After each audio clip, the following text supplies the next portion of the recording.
Welcome, everybody, to another edition of Keep the Line Moving, a podcast designed to talk about leadership, life, and inspiration. I'm your host, Chris Gargano, and for episode 84, we are talking College Sports Communicators. Again, that's right. We previewed their annual convention, CSC Unite 24, a few episodes ago with Eric Christensen and John Paquette. Well, now we're reviewing what took place because there was a lot with our guests, Amie Canfield and Tim Volkmann. Amie is the Athletic Communications Director at the University of Massachusetts, Dartmouth. And Tim is the Director of Athletic Communications at the Rochester Institute of Technology. It was a big convention for Amie. She was the recipient of the 2024 President's Award by CSC. She was honored for service to the organization as the NCAA Division III Cabinet Chair and the President of Division III CIDA. Well, she passed the baton to the new president, Amie Paquette. She will tell us that story and so much more. We will talk mentoring and the challenges of the industry and the rewards of being in it for a long time and being there for others throughout the organization. So much to talk about. The conversation begins now with Amie and Tim on Keep the Line Moving. All right, Amie, we'll start with you. Tell me about this transition you're going through, right now in your professional world. Very interesting. Yeah, so I spent the 2023-24 academic year as the president of D3 CIDA, which was incredible. Took over in Orlando from Tim Volkmann, and I set out some big goals that I was a little terrified about whether or not we were actually going to meet meet all three of them. And yeah, yesterday I passed the gavel on to Amie Paquette at Middlebury and am now a past president. So I'm still trying to come to terms with that. Um, my dad told me yesterday I'm now one of the regular people because he referred to me as Madam President for an entire year.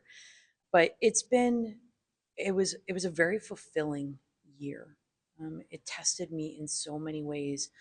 Um, being able to work with the incredible people that I did on this board. There's so many amazing people on this board with so many good thoughts and ideas.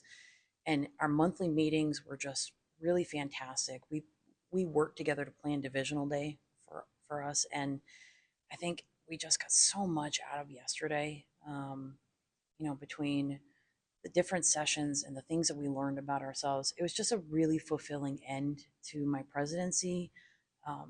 All three goals that I had set for myself a year ago were met. And, by the afternoon and, our really awesome session with the Special Olympics and playing mini golf with our Olympians, it really just kind of capped a fantastic year. And yeah, I woke up this morning and was like, past president. Okay, let's see what we can do now. And I think leadership wise, we're in amazing hands. It was actually the first time in our organization's history that it went woman to woman in the presidency, which is amazing. Um, it's kind of more of a woman power now on the board.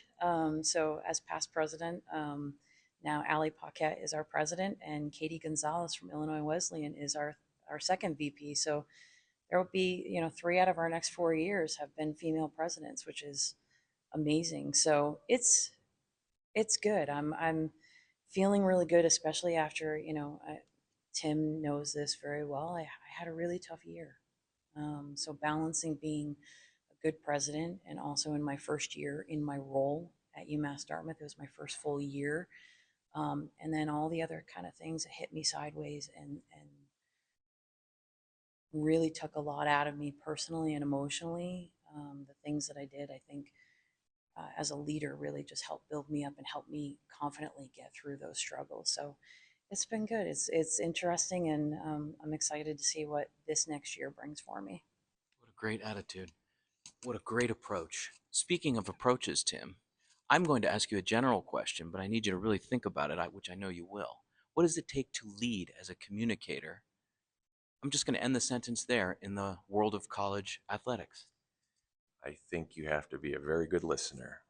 I think working with a lot of different constituencies is important. You have coaches that you work with, you have student athletes that you work with, you have administrators that you work with, You have coworkers in your office that you work with. I feel like being able to incorporate all of those opinions and things that the feedback you get from all those people is very important. So being a good listener, being able to balance what your objectives are with what other people's objectives are, right? It's kind of that servant leadership attitude that we talked about yesterday. You need to be a servant leader. You lead by example. You're leading because you want your organization to move forward. You want to put your organization in the best light. That's what we, at our core, that's what we do. We're sports communicators. We are here to tell the story of our student athletes at our respective campuses. So getting their names out and getting what they do each year on the field of competition and what they do in the classroom and getting all of those, highlighting all of their efforts. That's really what we do. So being a good leader and being a good communicator and being a good team player, it all kind of comes into becoming a good athletic communicator. Amie, you said earlier today you were on a panel talking about setting up an office, and that doesn't mean the furniture, the computers, and where the phones are. I'm dating myself a little bit. What you said is setting the foundation for a leadership structure and how folks are going to talk to each other. The great things Tim just said: communicate with one another, establish values. Is that safe to say? And what did you say this morning? Just playing perfectly off what Tim just said. Yeah. So the panel that I did was running an office for the first time. I will admit, I was like, what on earth do I contribute to this? I've been running my own office for 12 years at different spots. And it took a little bit for me to like think back.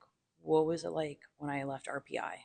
When I took that brave leap forward to say, hey, I can actually do this on my own. And I think the first question that I was asked was, what was it like to make the transition to all the different places, being a director at the three places I've been at? And I kind of answered it. But really, I said, you know what? I said, what I really need the young people in this room to know is that you work with your coaches, you work with your staff, you work with your colleagues on campus. You don't work for them. And that's so very important to me as somebody who went through some challenges as an assistant. I had a coach scream at me and degrade me in front of our entire coaching suite. Um, to have somebody do that to you and then be able to kind of flip that switch and say, no, I'm not going to let somebody take advantage of me like that. I'm here because I'm supposed to be here. I'm good at what I do. This is where I'm supposed to be, and this is what I'm supposed to do. So I really emphasized, especially for the young people in this room, and I think I called them all out too. And I tried to find the youngest people in the room that I could find and really make good eye contact and say, listen, you work with the people that you work with. You don't work for them. For me personally, I work for my student athletes. I work for my department and for UMass Dartmouth Athletics, as Tim so eloquently said, to tell the stories of whether it's a game, whether it's, you know, a, we had a student athlete that won 2 All-America trophies in the same day at track this year. He battled Mother Nature. He wasn't supposed to be in one of the events. He was the 22nd ranked kid in the nation in the event, and he ended up being an All-American in 7th place. And then less than an hour later, he got 3rd in his next race. And he's a first generation student athlete. He's a first generation athlete, and he's likely going to Division One next year to complete his final year and run track on a full scholarship. And it's amazing. It's these kind of stories. Those are the stories that we want to tell, but really remembering that you don't work for the people in your office, and you work with them, and building that leadership right there is so essential. So I'm looking right now across from this table in beautiful Las Vegas, Nevada. The fortune, we've gotten to know each other over the last several months, the three of us. I'm looking at 2 pillars of leadership in D3 right now, seriously. And I've really enjoyed getting to know both of you. You know that. I've told you that. So Tim, I'm going to ask you. Amie just said something, and you are consistent with this. She looked eye contact. She made a concerted effort to make eye contact with the younger folks to get them on the right path. You have a mentor personality. How have you mentored folks over the course of your career and made sure that they're understanding what they're in for, right? And how rewarding this profession really can be. How have you done that? I think coming to conferences like this is a big piece of that puzzle. The last 2 days, I've seen people, you see them once a year, but it's just, you see how far they've come. You hear their stories, you see what they're achieving on their campuses, and you see the energy and the the excitement they have that they bring from their campuses. I was talking to somebody earlier that I see once a year, and it's kind of a convention relationship. But she's so excited. She was so excited about what she had going on back on campus, and just it was empowering to me. Like, I had known her first year, when she had just broke into the business, to now she's like a leader on her campus. And I feel like it's just hearing those stories and seeing those people, and it's kind of what fills my cup up, right? It's one of those things where I love the next generation and seeing them and being a mentor, albeit once a year, right? It is interesting the effect you can have on somebody in such a short amount of time, but those are the people that I looked up to when I started in this business. I happened to sit at a table my first CSC convention 20 whatever years ago. I happened to sit at a luncheon with someone who gave me my first job. I had just lost a job, and I happened to sit at this table, and the next thing I knew, I was working with him, and here we are 25 years later plus. You know what I mean? So it's putting yourself out there, it's finding mentors, it's finding people in the business that you can look up to and call and email and just shoot a text to and say, hey, what do you think about this? You have your peers. Like, I talk to Amie all the time, but I have people that I've known in the business that were in it longer than I am. You know what I mean? I have mentors, and I love being that type of mentor for people in the business that are just kind of breaking in. During your talks yesterday, it was great to see the young people that were here for the first time and hear what they had to say, and their challenges and the things that they fear and the things that they worry about, right? It's okay. You know what I mean? We're going to get through this. It's an awesome profession to be a part of, and we need to keep that next generation coming in to be sports information directors, athletic communicators, because it's such a fun business to be in. So if I can play a little role in that, that's what I'm kind of looking for at these types of conferences. All right, Amie, we'll go to you, and then I want to talk about college sports communicators to close out, okay? So, what Tim just said about being a role model and a mentor, and you just mentioned the female staff that's taking over, right? Allie and everybody. How seriously do you take that? Because as Tim just said, 25 years ago, he sat across from someone who gave him a break or a piece of advice. How seriously, I know the answer to this, but I'm going to ask it anyway. How seriously do you take each conversation? I saw you out there today talking seriously to two young women about I don't want to get into their business. That's theirs, that's yours. But you were taking seriously the topics they were bringing forth and the role of mentoring and welcoming people into this industry. Give us some insight on that, please. Yeah, so I'm actually I was really hoping you'd ask me this because I really want to share this. So when you saw that conversation, ironically, the young woman that I was talking to was actually in our session yesterday with you, in our leadership session, and she asked a question, and I happened to look back at her when she's asking the question, and you're talking through it with her. Um, and through no fault of your own, but I don't think the question was answered. I think she was a little bit more terrified about her situation than any of us realized. So I had my panel this morning about running an office for the first time, and she approached me and said, "You were, I know you were in the leadership yesterday at D3 Day." I said, "Yeah, I was," and I kind of looked at her and I go, "You were in the back of the room." And she goes, "I was." And I said, "You looked terrified after your question was done."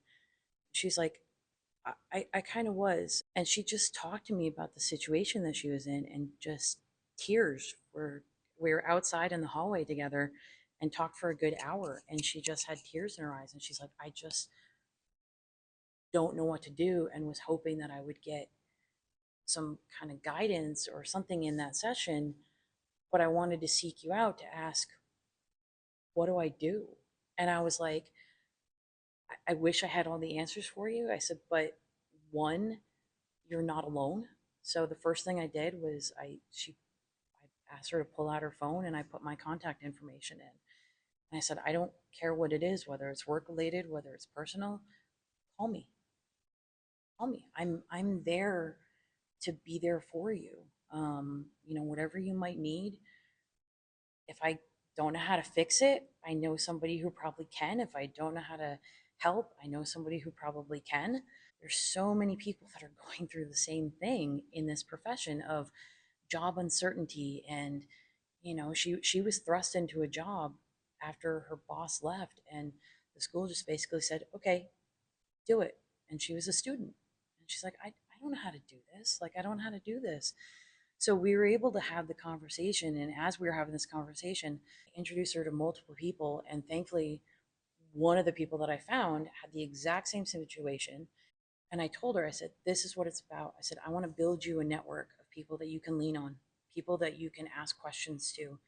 You don't need to feel like, just because you feel like you're young and you're inexperienced, you can't think that you can't lean on the people in this profession, because that's what we're all here for. Like, we are each other's resources, we are each other's mentors, we are each other's shoulder to cry on. How can that not be rewarding to have a young woman that is kind of feels lost come up to you and be like, hey, I know you were in the leadership thing, you spoke at the podium, I recognize you, this is my story, can we talk about it? It's amazing. And so I take that seriously, and I've held a lot of leadership roles that I'm really proud of. But divisional day yesterday and my final D3 day, as my active presidency, it was amazing and it was fulfilling. And to have that come out of it is the best outcome I could have asked for. To be able to be a resource for this young woman, we shared contact information, found each other on social media so we can always be connected. I think that's the most important part for me. And, Tim said it as well, is establishing those connections and just being there for each other. It's huge. Absolutely. Great story. Finally, college sports communicators. What does it mean to you? What has it meant to you? And we'll close with that. College Sports Communicators is a network. It's a network of professionals that have similar experiences to you, but also have very different experiences than you. I think what makes us so special is we have your Power 5 Division 1 athletic communicators that have offices of 15 people, all the way down to a one-person shop at a Division 3. We have more in common than we think. We face a lot of the same challenges. Am I worried about a $15 million NIL deals and things like that that the Power Fives worry about? No, I'm not. But I mean, there are so many things that bring us together and give us that common ground that it's just a network of people that have the same experiences, which doesn't make much sense, but they are the same even though they're very different. We're all in it together. It's different from each level, Division 1, Division 2, Division 3, NAIA, all that, but we're all doing the same thing. We're all here for our student athletes. We're all here for the betterment of our respective departments and shedding light on what an experience it is to be a student athlete, no matter where you are, no matter what level it is. And we thank Amie and Tim very much for being on the show. We'll see you next week, everybody, on Keep the Line Moving. Every week, you hear guests on this podcast talk about some of their biggest leadership challenges. As a leader, you want to make an impact on those you lead and reach your organization's goals, while also optimizing your time management. Wherever you are in your leadership journey, we could all use some help. This is what we focus on with our group and individual coaching services. To book a call or get more information, email me directly at chrisg@garganoleadership.com or visit our website at garganoleadership.com. For our podcast and video producer, Jack Radutsky, and our marketing coordinator, Savin Narwal, have a great week, everybody.